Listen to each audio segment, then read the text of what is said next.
5, 4, 3, 2, 1. Ignition sequence has started.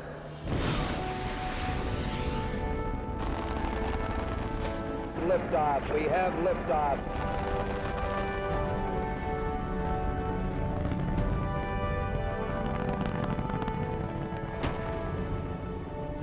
Fido, go. Guidance, go. Control, go. Telcom, go. GNC, go. ECOM, go.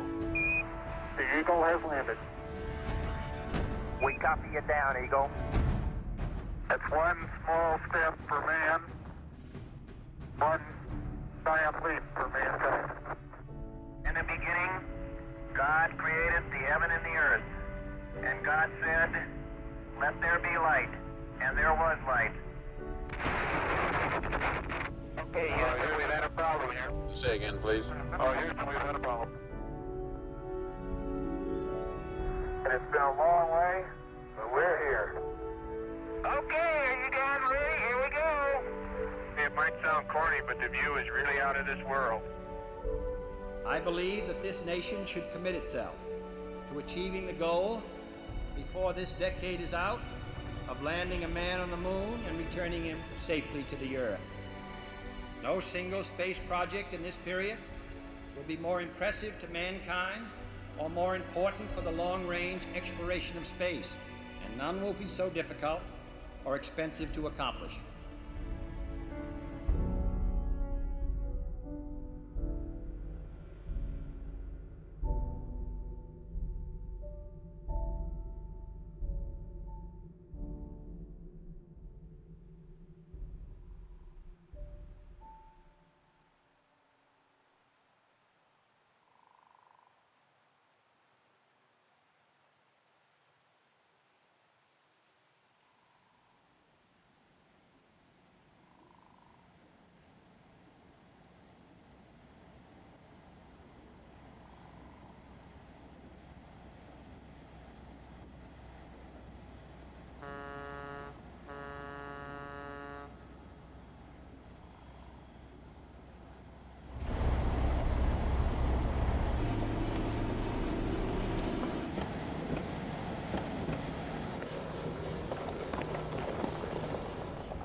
Of course, when I was selected for the program, I had very high aspirations of flying a lunar landing, but Apollo at that time, when Germany was going on, although it was in existence and in work, for those of us who were very deeply involved in Germany, it was still quite a step away. I used to give a talk now and then to different groups throughout the country and talked about someday we're going to walk on the surface of the moon, not just go there, but walk on the surface of the moon. And I believed it, even though I found it hard to believe myself. I did believe it because I believed in what I was doing. But I turned around one day and I found out, gee, I was one of those guys who was walking in space, and with a little luck and God willing, I'll be one of those guys who's going to walk on the surface of the moon. And even having done some of this, it's still almost unrealistic to me.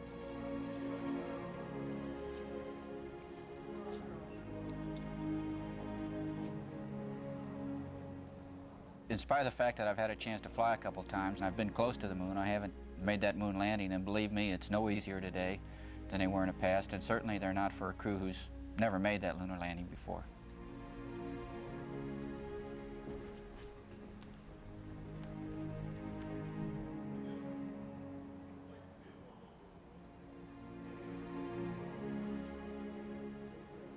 I think just like everybody else who's flown, I and all the people who fly with me and after me will bring very special experience to the program. Experience gathered generally prior to becoming an astronaut and then added to while they have been an astronaut.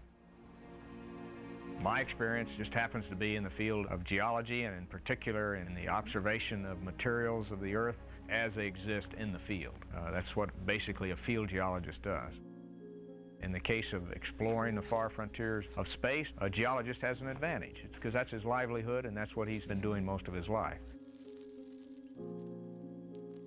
I don't feel that unusual. A lot of people think of it as being unusual, but it's really just another specialty. Hopefully, we open up with this the possibilities of applying other specialists to other problems.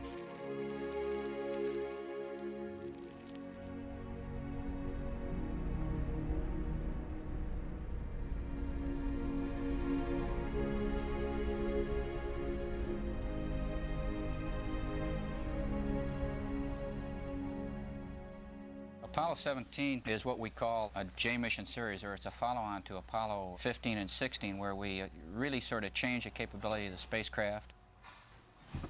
We have more payload on this flight. As a result, we have quite an extensive and heavier scientific package in our spacecraft, which of course means it takes longer time to deploy it, to set it up, to get it working. With that in mind, and to spend additional time on exploring the geological finds we hope will be in Taurus Littrow, our landing site, we hope to spend a little bit longer time on the lunar surface.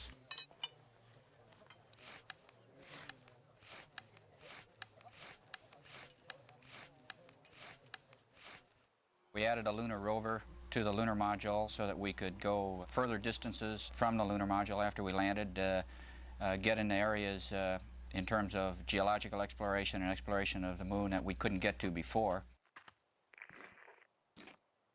We've been training for about 12 months, maybe slightly longer than that. It's hard to remember once you get involved in this thing how long you've been working on it. But of course, the training for any spaceflight mission begins several years before that. And for me, I guess the concentrated training for spaceflight began with Apollo 15 in the December of 1969.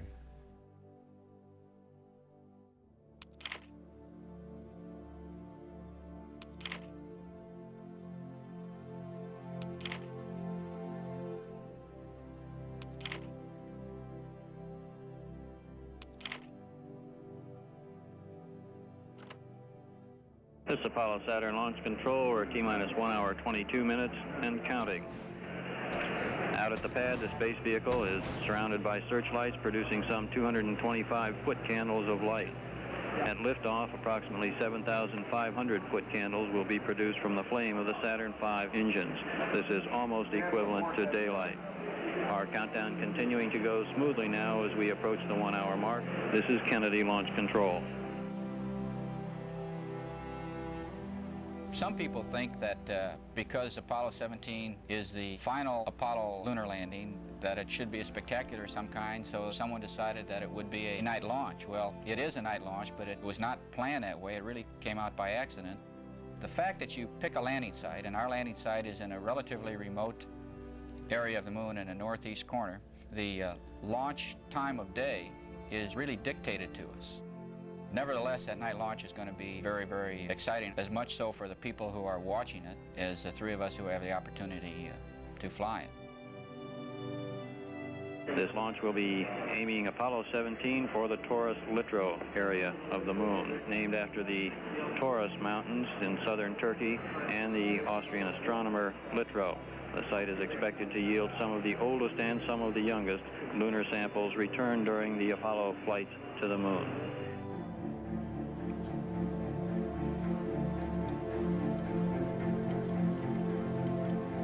Have a chance to complete this first phase of lunar exploration and last chapters of a lunar history book that Apollo has the capability of writing. We won't know it for 50, 100 years, but some of the things that we are finding that were completely unexpected, that we didn't plan to find, will almost certainly be the most important things in the eyes of the history of science and very probably in the eyes of history of man. This is Apollo Saturn Launch Control. First stage, second stage, third stage, now all going to internal power. The flight of Apollo 17 will be able to be seen some 500 miles away as it goes into Earth orbit. For the eyes of the world now look into space, to the moon, and to the planets beyond. And this generation does not intend to founder in the backwash of the coming age of space. We mean to be a part of it. We mean to lead it.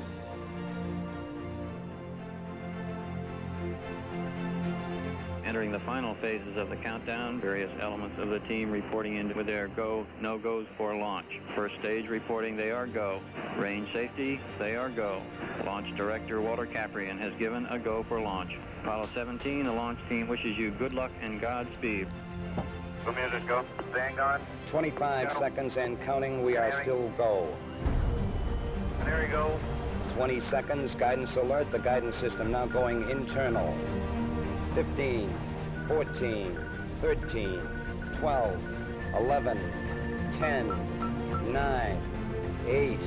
Ignition sequence start.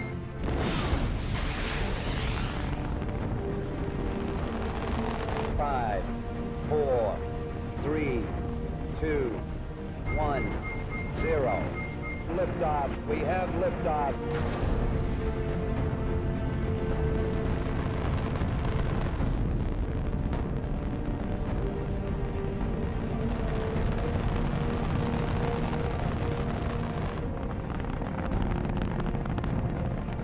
And it's lighting up the area. It's just like daylight here at Kennedy Space Center as the Saturn V is moving off the pad.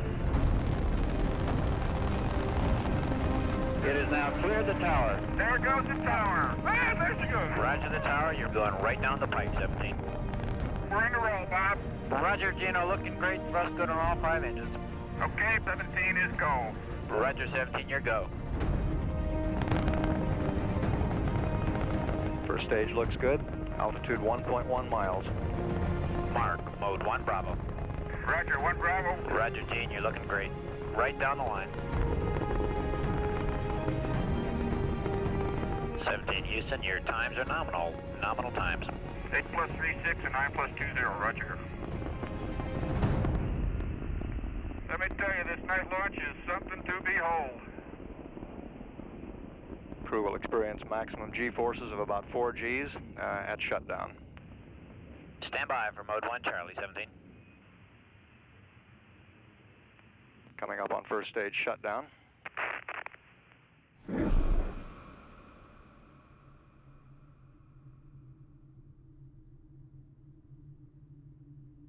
Houston, you are go for orbit. Go for orbit. Those are kind words, Robert. We're go for orbit here. Good show, babe. A little late, but a good show. Outstanding ride. Sure felt like it.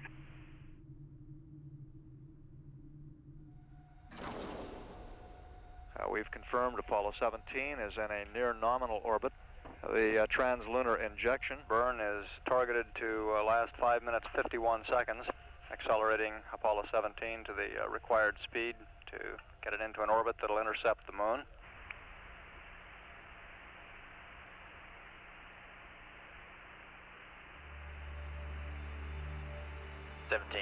You're looking great on a final status check here, and you're go for TLI.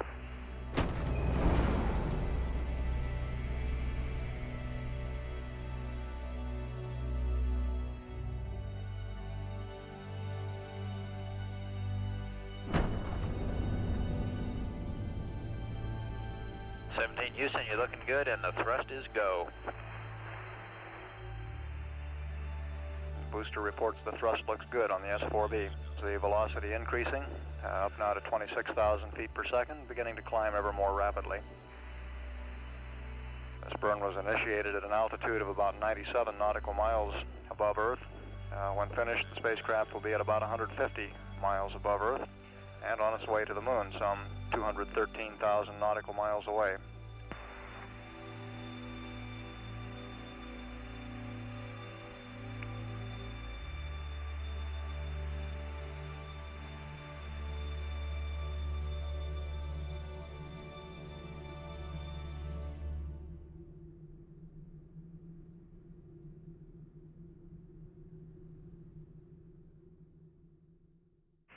Houston, you have a go for T&D. Okay, a go for T&D. Okay, what can you do? Okay, we are maneuvering Houston. Ooh, what a beauty.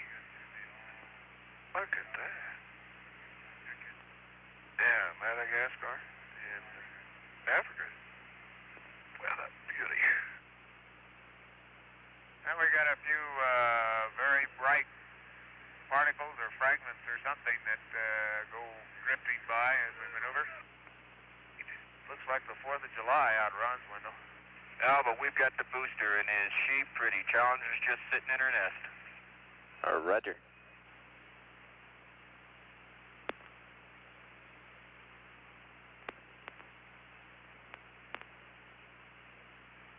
I can't tell you too much, Bob, from the center seat other than Captain America is very intent on getting Challenger at the moment. Yeah, I'm coming in a little slow, but got plenty of time.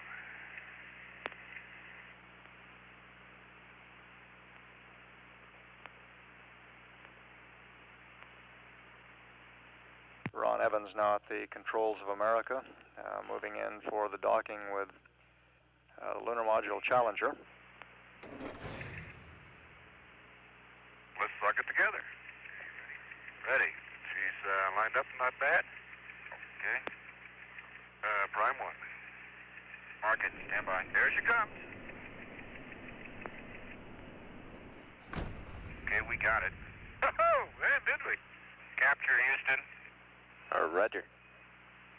This is Apollo Control. America and Challenger are on their own at an altitude of 13,000 nautical miles from Earth.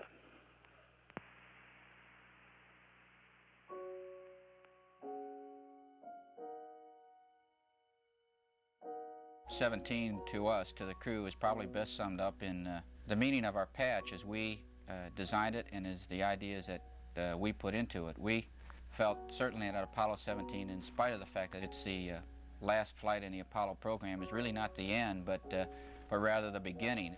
It's sort of a culmination of what we consider man's greatest achievements, certainly in our lifetime. And looking in the future, these achievements and the potentials of them have literally no bounds.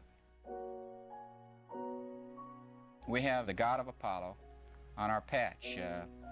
He represents not just the Apollo program, but mankind himself, represents knowledge, represents wisdom. And Apollo is looking out into the future. He's not looking behind. And he's not simply looking at the moon, someplace that mankind has been, but he's looking on beyond the moon and into the future. We have, along with him, up in the corner of our patch, a golden moon, sort of representing a golden era of spaceflight that we are bringing to a close now. The achievements that have happened in this past decade were not by accident. America brought us where we are today, and the United States of America is going to lead us into the achievements and the accomplishments of the future.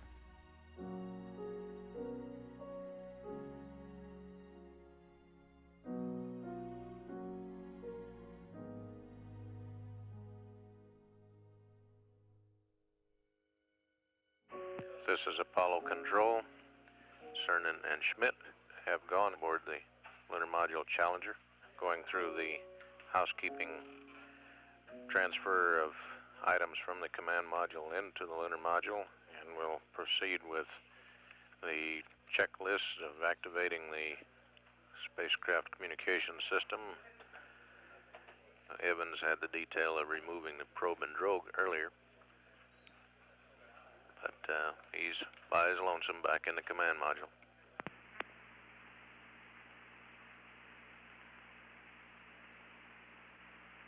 Gordy, doesn't look like I have a chance to go to church today, but under the circumstances, I guess it'll be okay.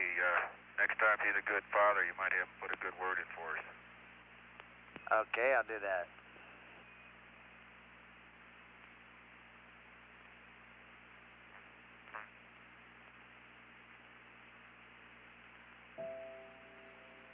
Hello, Houston. I've got the moon. Boy, is it big. We're coming in right down on top of it. Roger, that's about right. Don't worry, you'll miss it. I just want to hear you say it, because I'm going to hold you to it.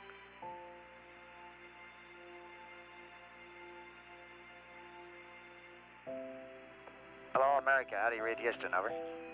Hello. Houston, this is America. You can breathe easier. America has arrived on station for the challenge ahead.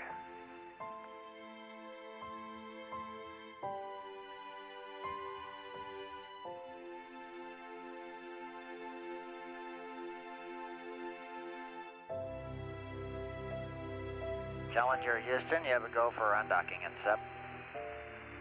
Roger, understand, and go for a docking in step. 3, 2, 1. We got it. There we go. Okay, looks good on board. Okay, looks good on the ground.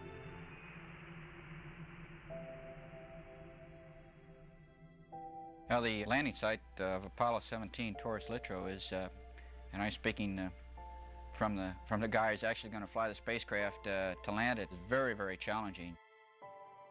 It's sort of a box canyon surrounded by mountains on 3 sides, and a landslide that comes off one of the mountains that has some rubble that is strewn across some of the craters just in front of where we're going to land. So from a pilot point of view, it's very, very challenging. Gordo, this is spectacular. It is absolutely spectacular looking at that command module America down there coming across the surface. Sounds great. Hey, Ron, listen, this ridge you're coming on over, just stick your hand out the hatch and grab a rock. We got the landing site. We're coming right over the front of it. Super targeting. We've got Family Mountain. We've got Course of Mesquite. We can see the Scarp. We can see the Light Mantle. I've got the Great Cross, Camelot, Sherlock. Believe it or not, Houston, they're all there. Houston, I can even see Poppy right where we're going to set this baby down. Very good. Man, Gordo, this is absolutely spectacular. Sure sounds like it. During the next frontside pass comes a moment of truth. Challenger will descend to the surface of the moon and touch down at the Taurus Littrow landing site. Okay, all flight controllers gonna go for powered descent. Retro? Go. Fido? Go. Guidance? Go. Control? Go. Telcom? Go. GNC? Go. Ecom? Go. Surgeon? Go. Capcom, we're go for powered descent. Challenger Houston, you're go for PDI. We are go up here for PDI. Master arm on. Okay, Houston, master arm is on. I've got 2 good lights. Roger. Oh, man, are we down among them, babe? Woo! Ignition. Ignition, Houston. Attitude looks good. Roger, you're looking good here. Okay, Gordo, we're out of 11,000 at 9. And the computer likes it. Stand by for pitch over. Oh, are we coming in? Oh, baby. I'll need the pro. I'll give it to you. Pitch there it is. Proceeded. And there it is, Houston. There's Camelot. Wide on target. I see it. We got them all. 42 degrees, 37 degrees, to 5,500. Challenger, you're go for landing. Fuel is good. We are getting close. 500. 15 feet per second. 300 feet. Going down at 5. Going down at 5. Your fuel's good. 110 feet. Stand by for some dust. 80 feet.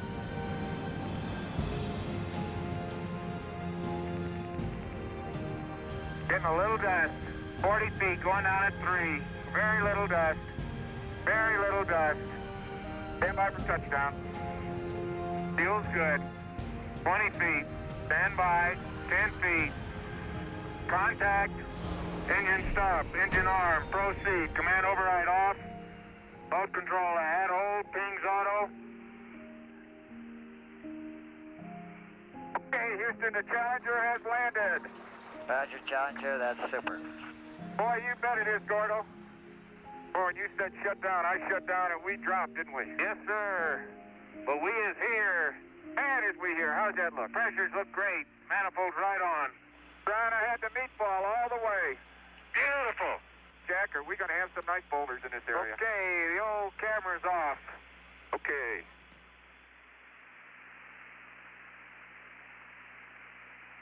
Challenger Houston, I'm going to hand you over to the good Dr. Parker here. Have a good trip outside there. Gordy, thank you. You do outstanding work, and we sure do appreciate it, babe. My pleasure.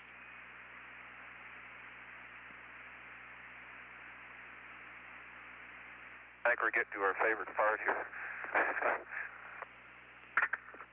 Click, click, click. Your helmet is locked. Your visor is locked. Oh, man. Woo! You ready for this? I hope so. Commander is on the porch. Oh, man. Oh, man. Oh, man. I'm on the footpad. And Houston, as I step off at the surface at Taurus Littrow, we'd like to dedicate these first steps of Apollo 17 to all those who made it possible. Oh, my golly. Unbelievable. Unbelievable, but is it bright in the sun? How you doing, Jack? Fine. Jack, you're looking good. Beautiful, guys, beautiful. Hatch is closed. Hey, Jack, don't lock it. I'm not gonna lock it. We gotta go back there. You lose the key and we're in trouble.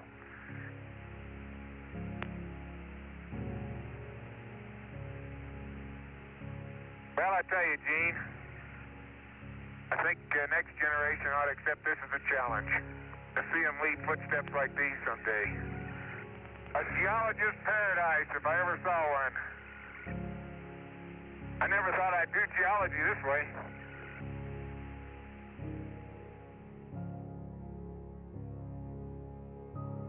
The Taurus Littrow site on the northeastern part of the moon at the edge of one of the large lunar basins called Serenitatis was selected as representing both a new part of the moon, which we had not explored yet, and having major features that would allow us to complete this first phase of lunar exploration and last chapters of a lunar history book that Apollo has the capability of writing. Those features are the edge of the Serenitatis Basin, where we have a very strong possibility of finding some of the oldest, if not the oldest, rocks that have so far been sampled and observed on the moon. And it also has the dark mantling deposit that is potentially some of the youngest volcanic rocks that we've seen on the moon. And then, of course, there's this other thing of the unexpected, and who knows what that's going to be. And that's really what makes it exciting. Okay, here we go. Challenger's baby is on the roll. Okay, I'm gonna take a little spin around here. Don't run over me. Don't worry.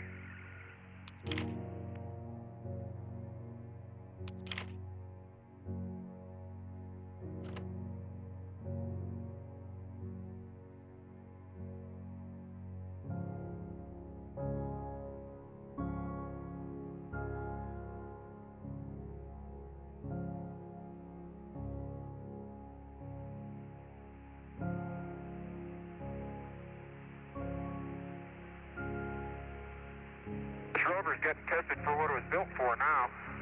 Yep. I tell you, it handles just the way as advertised. Maybe even better. 17, we have a picture. Oh, beautiful, babe. It's all yours. Okay. You have to get it down to my level. Tall guys are all alike. You're pretty agile there, Twinkle Toes. You bet your life I am. Okay. The flag they're deploying is the flag that has been in the Mission Control Center here during past missions. That's what it looks like it's waving in the breeze. Yes, sir. How about right there? It does wave when you do that. Yeah, but did you ever see it vibrate like that? I've never put a flag up in the moon before. What? We got a beautiful picture of you guys up down there. Let me tell you, Bob, this flag is a beautiful picture. That's beautiful. This has got to be one of the most proud moments of my life, I guarantee you.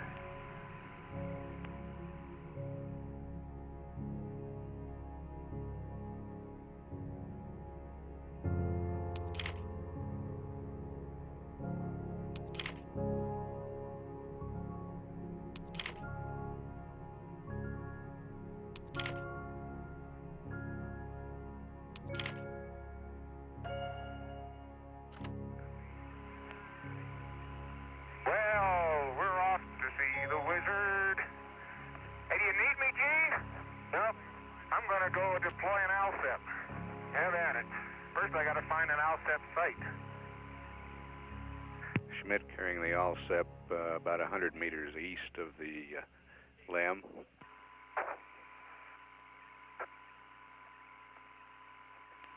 Gene Cernan will drive out to the Alsep site in the rover.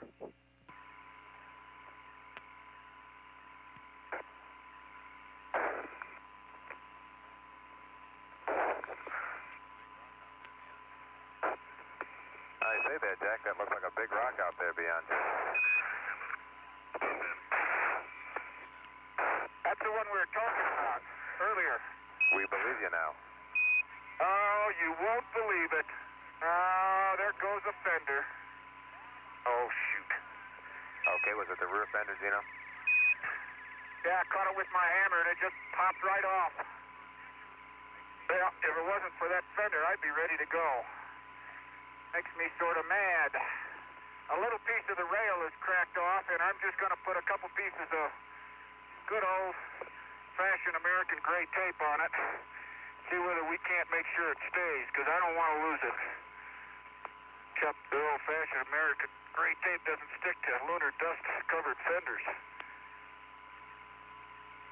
Gene Cernan taping the fender on.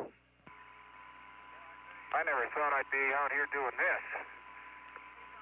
Bob, I am done. If that fender stays on, I'm going to take a picture of it, because I'd like some sort of mending award. It's not too neat, but, well, let's hope. Keep your fingers crossed, and I'll be more careful around the fenders. Okay, copy that. Site selection in all the missions entails the utilization by NASA of a number of scientific advisory groups and the inputs of many individuals across the country, scientists primarily.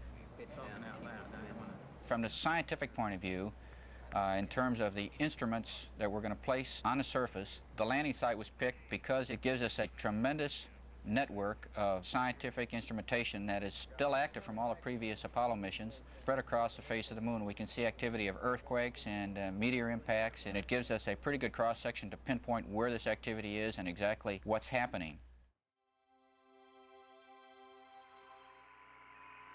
How's the TV working? Beautiful. To coin a phrase, it's a panoramic scene of beauty.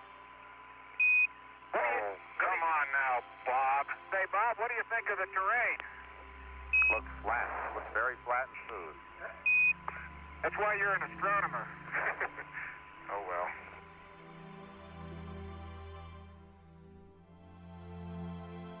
In the moon, we have a window into the very early history of a planet in the near-Earth part of the solar system.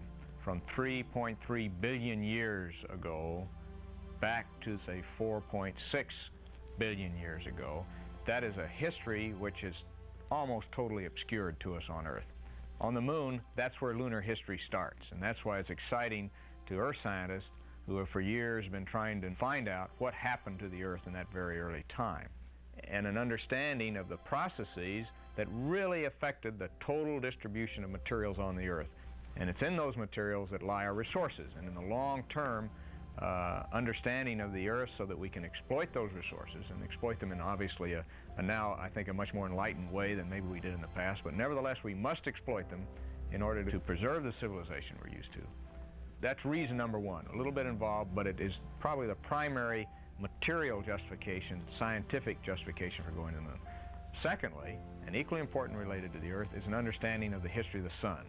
And within the soils of the moon, and within the rocks of the moon, the very surface layers of the moon, we are starting to see the effects of solar history on those materials. And there is no way we can get this information on the Earth or in orbit around the Earth, because what we see there is what's happening now. What we see on the moon, we can go through the record of the soil and see what has happened 100 million years ago and up to probably at least 1 billion years ago in some places on the moon. And if we don't understand the sun and how it affects materials and what the history of that sun has been as it has affected our own environment on Earth, it's going to be very difficult to understand how to preserve the environment that we now know, because the sun is still the prime mover, the prime force for change in the environment we have to deal with.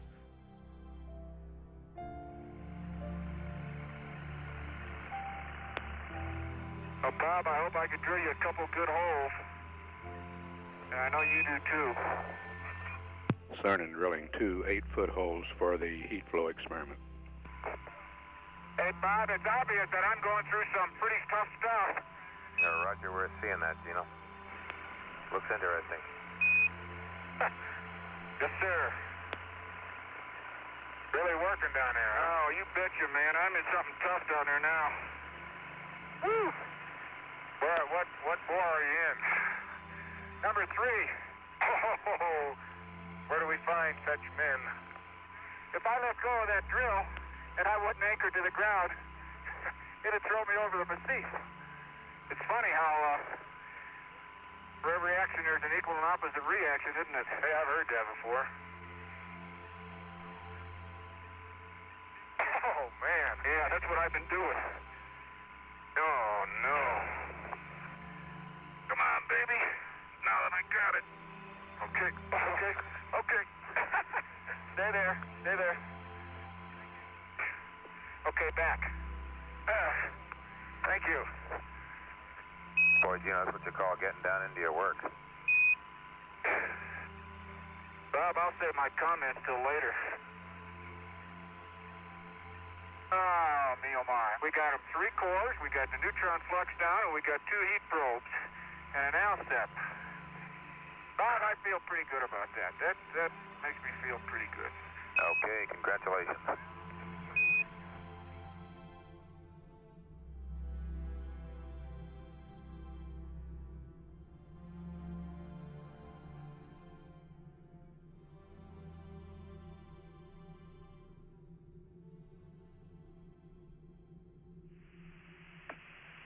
Okay, Bob, we're about 15 meters from a 20-meter blocky rim crater.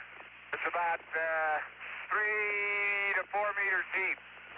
Okay, I copy that, Jack. Very good. Oh, he's going slowly, though. Very slowly. Try hitting, there you go. It's coming. Outstanding.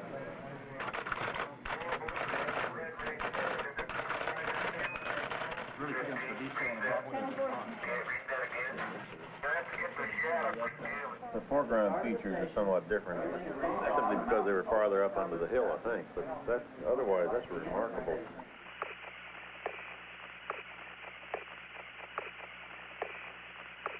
If you can hook your, that's what I'm going to do. I'm going to try and get it right. Hit it on the right side. It'll go this way, maybe. There you go. There's good man. He's right there. Try another one. Don't lose that one. Let me get that one for you. Right here, I got it. Got it? Oops. Okay, bag 476 is the rock sample with a little bit of the soil near it. But chip off the rock. Be careful down in there. And it's the, watch it, G. If I go down there, that thing's about 15 feet deep. Right. Here's the other chip. Got it. Okay. Oh, look at the dark minerals in there. Are those dark, black? Yeah, they may be ilmenite or fresh pyroxene. Give me impression of pyroxene. Okay, you want my bag? Jim, you better make it clear to Parker that we got to pull out. Yeah, it's 29.5 minutes from now, but remember, they left this side a little bit late. Okay, we copy that. And 17, a reminder to factor into your thinking this is only a 30-minute stop, and it's about 20 minutes remaining. Yes, sir. But we got to sample something. Okay. See if we can't fill this up for Christmas. You happy there? Yeah, that's good. Get your after. I'll get my after picture here. I'm going to take a close-up stereo of that contact. Definitely.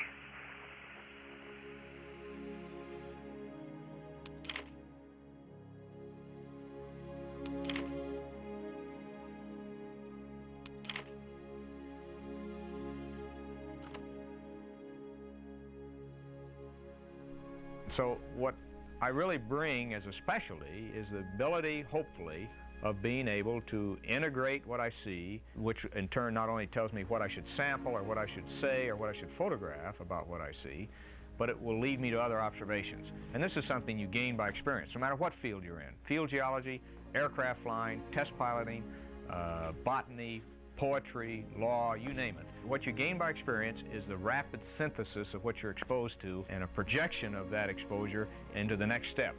And so I don't feel myself very unusual being a scientist because we've had specialists before.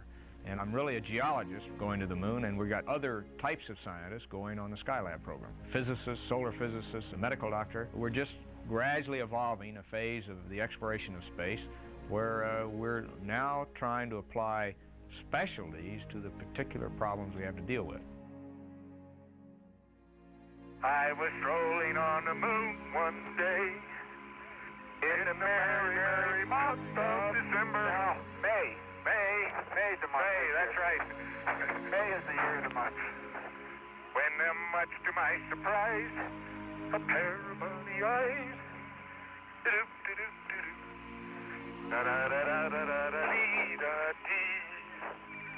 Almost looks like it's getting dark out, isn't it?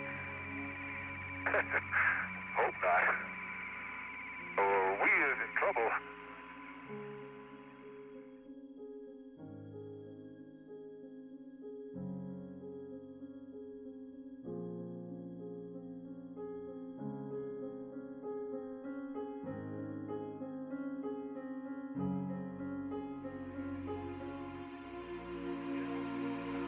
That's a pretty good day's workout, you know? You know, I don't think we need an exercise period. Man, I hate this dust. I gotta make a new fender tonight. My tape didn't hold, it was too dusty. Oh man, look at that fender. That's terrible. Okay, we'll take a look at it here while you're sleeping. Get down a little bit more and you got another 2 or 3 inches. I can't get any lower, Willie. Me buttons are in the way. Okay, keep going. There you are. You're in. Godspeed the crew of Apollo 17. The hatch is closed and locked. Hallelujah. Cabin stable, Houston. How's it look to you? Looks good to us, 17, and I'd like you to know you had a 7-hour and 12-minute EVA. I think is a tremendous job for what we might call a challenging EVA. Bob, that's no pun. It really was. It really was. I know it, man. I know it. I tell you, I really wish you guys could have been here with us. You worked as hard at it as we did, if not harder. Harder, I think. This is Apollo Control at 124 hours, 23 minutes. And aboard Challenger on the lunar surface. Jack Schmitt and Gene Cernan are in the process of getting the lunar module reconfigured, ready for their sleep period, which the flight plan calls for them to begin at about 3.5 hours from now.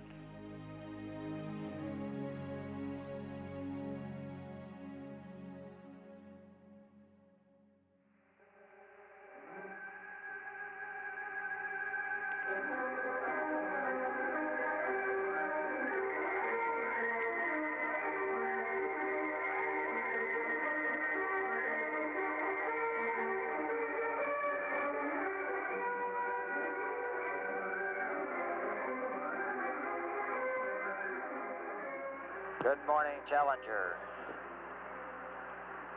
Dum, dum, da-dum, dum, da-dum, dum, dum, da-dum. How's everything look, Gordy? Couldn't look better. How's it look to you? Okay, Houston, on this fine Tuesday evening, as I step out onto the plains of Taurus Littrow, Apollo 17 is ready to go to work. Oh, what a nice day. Funny, there's not a cloud in the sky, except in the earth. Whee! Okay. Challenger Houston, we've been working while you've been sleeping on a fix for the missing fender. John Young's been over working it out in a suit with the mock-up rover. Sounds good, babe. Appreciate it. Okay, I'll now turn the microphone over to Captain Young. Hey, Gino, this is John. Hello, John. How you doing? Oh, just fine. You guys are doing a superb job. Really beautiful. Hey, we spent some time on this fender problem.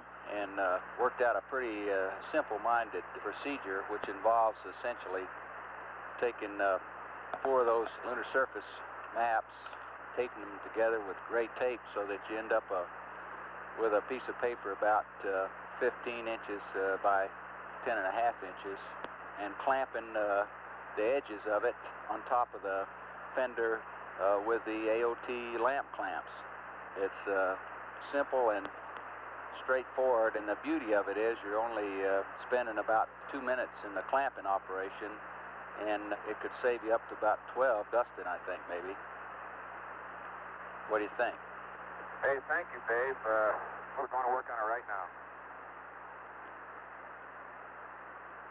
Okay, hold it right there. Let me get the, okay. Think that'll stop the dust that way? Well, it'll stop some of it if it stays on. Crew is using maps to make that fender.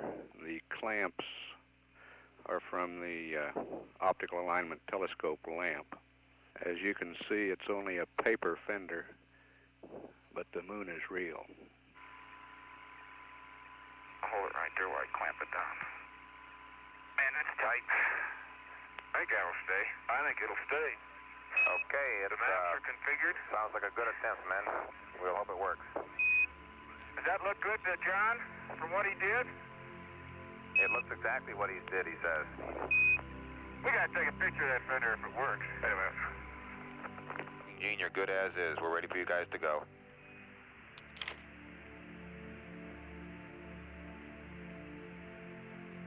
Okay, we are moving right now. Okay, we're marking that. The crew has started for Station 2, the most distant of the stations, more than 7 kilometers away.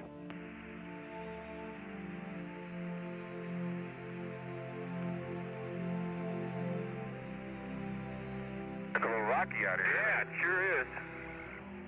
Okay, the fender fix is working so far. And I'm averaging probably 10 to 11 clicks. It's not exactly straight line navigation, but I think I can hold most of it.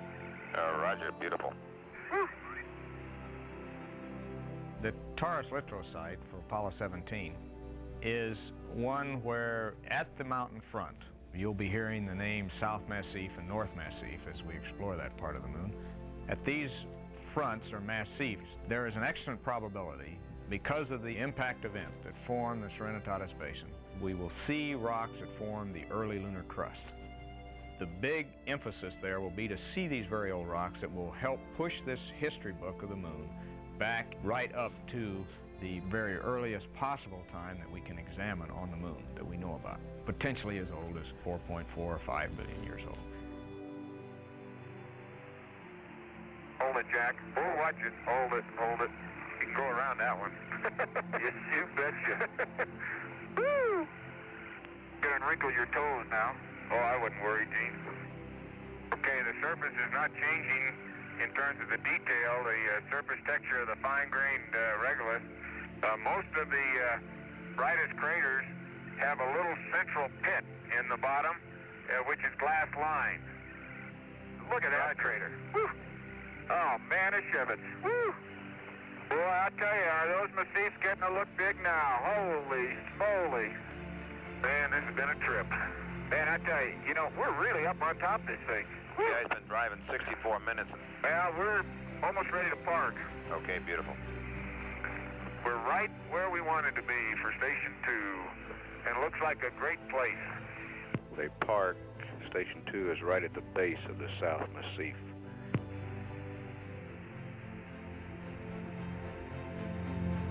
Bob, I want to get this camera fixed. Okay. Any other service I can be? Can I change your oil? Thank you, Gino. It looks much better. Man, that's the way to come downhill. Just don't stub your toe. Man, there's some boulder rolling rocks here, Jack. Hey, Gene. Yeah. Set up right there. Let's get that big clasp. Oh, the clasp? Yeah. Yes, sir. Good eye. Good eye. Big white clasp. Good eye. Gray matrix breccia. Good eye. Man, that's a prize. Bob, you still there? Roger, still there, listening with great delight. Got a bag? Got a bag. The soil from right underneath the rock. The old boulder rolling trick. Don't hit the rover. Whee! 17, if you want to just take a minute, you might look up in the sky and notice the beautiful Mother Earth. Hey, there she is. Oh, boy. There is orange soil. It's all over. Hey, it is. I can see it from here. It's orange. 3, 2, 1, ignition. Right away, Houston. Take your final look at the Valley of Taurus Mitchell. Here, man completed its first exploration of the moon. May the spirit of peace in which we came be reflected in the lives of all mankind.